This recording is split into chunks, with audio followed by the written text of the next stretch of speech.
Farmer ID झाली की तहसीलदाराला सुद्धा भेटण्याची गरज नाही, डायरेक्ट तुमच्या खात्यात सगळं होते. संध्याकाळी सर्वांवर सुद्धा आता डायरेक्ट म्हणजे प्रामाणिक आहे की ठीक आहे, एखादा शिकलेला माणूस एखाद्या क्षेत्रात मार्ग पडतो तुम्हाला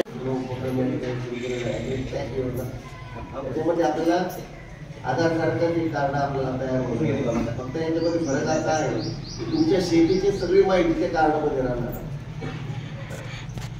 आता शेतीची कशी माहिती राहणार, आता आम्ही ऑनलाईन तुम्हाला सातबारा देतो, आमच्याकडे तो तुमचा माहिती सगळी तयार आहे, ती फक्त या ऍव्हरेज टाईप याला लिंक होणार आणि ते तुम्हाला एक फार्मर आयडी किंवा एक ओळखपत्र त्या ठिकाणी तयार होणार.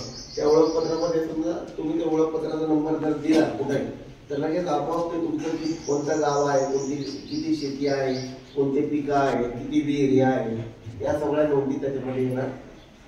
शासनाने हा करण्याचा उद्देश काय की आता आपण आधुनिकीकरणाकडे वाटचाल करत आहोत.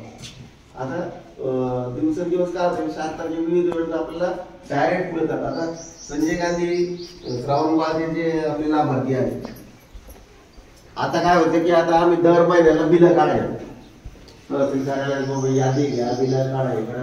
आता ते काहीच नाही. आता या महिन्यापासून काय आहे, आता आम्ही काहीच यादी तयार करणार, आता डायरेक्ट पैसे ते लाभार्थ्याच्या खात्यात जाणार. म्हणजे तुमच्या ज्या वृद्ध आहे, काही अपंग आहे, यांच्या तहसील कार्यालयाची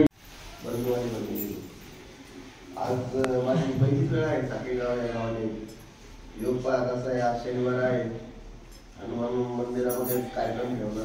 तुमच्या मुळे मला हा योग सुद्धा प्राप्त झाला की बजरंगबलीचं दर्शन घेणे. आपल्याला की शासन विविध प्रकारच्या योजना राबवत असतात. पूर्वी ज्यावेळेस आपण म्हणत होतो आधार कार्ड काढले लोक म्हणजे कशाला काय करायचे, त्याला त्रास व्हायला मला आपण रात्री जाऊन काही ठिकाणी दिवसा लिंक लागत होती. तर रात्री 12च्या पुढे आपण आधार नोंदणी केलेली आहे. आपल्या गावात गेली मला माहिती काही ठिकाणी रेंज येत नव्हती, तिथं डोंगर असेल थोडं डायरेक्ट बेनिफिट संबंधित लाभार्थी खात्यात. तसंच त्या शेतकऱ्याच्या बाबतीत सुद्धा शासनाला करायचं.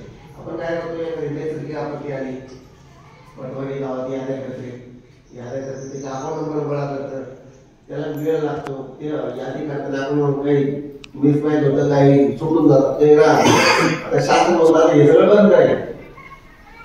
भविष्यात शासनच सॅटेलाइट वर ठरवणार की एखाद्या शेतात काय नुकसान झालंय. कधी कधी काय होतं, एखाद्या शेतकऱ्याचं नुकसान नसतं झालं तर तो तक्रार